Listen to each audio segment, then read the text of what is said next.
Hello everyone, नमस्ते।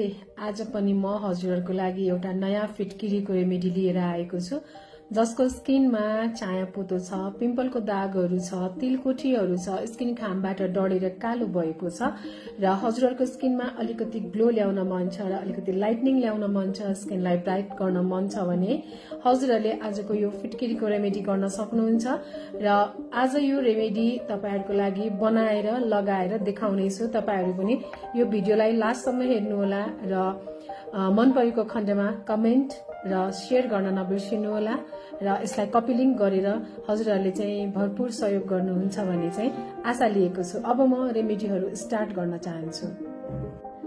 सबैभन्दा पहिला हामीलाई चाहिँ सानो चम्चाको आधी चम्चा फिटकिरीको पाउडर चाहिन्छ, जुन चाहिँ मैले बनाएर राखिसकेको छु। हजुरहरुलाई थाहा छ मैले बनाएर राख्छु भनेर।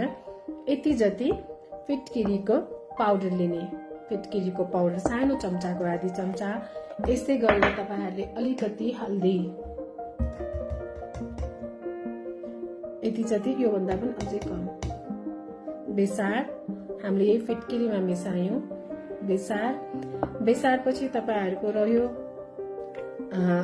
ग्लिसरिन कम्तीमा पनि हामीले चाहिँ नि 5-6 थोपाको अन्दाजमा लिनुपर्ने हुन्छ। हामीले हरेक चायापोतोको यसलाई पेस्ट बनाउनु होला र आफ्नो स्किनलाई राम्रोसँग क्लिन गरेर यो फेस प्याक लगाएर कम्तीमा पनि 20 देखि 25 मिनेट आफ्नो स्किनमा छोड्दिनु होला। 20-25 मिनेट आफ्नो स्किनमा राखिसकेपछि यसलाई नर्मल पानीले पखाल्नुहोस् र कस्तो रिजल्ट आउँछ तपाईहरु आफैले पनि थाहा पाउनु। एकचोटी घामले डढिसकेपछि हाम्रो छाला रिपेयर हुन कम्तीमा पनि 1 वीक लाग्छ। मलाई पनि त्यस्तै नै लाग्छ। त्यसैले आज चाहिँ मैले यो तेस्रो पटक यो प्याक लगाइराखेको छु। अलमोस्ट मेरो ट्यानिङहरु रिमुभ भइसकेको छ। तपाईहरु मध्ये धेरै जनाको स्किन घामबाट डढेर कालो भएको छ होला र हजुरहरुले यो प्याकलाई ट्राई गर्न सक्नुहुन्छ। कस्तो लाग्छ यो प्याक बनाएर लगाउनु होला र यसको फिडब्याक पनि दिन नबिर्सिनु होला। म यसलाई पखालेर कस्तो रिजल्ट आउने रहेछ हजुरलाई देखाउँछु है त। मैले मुख धोएर आइसकेको छु, हेर्नु होला।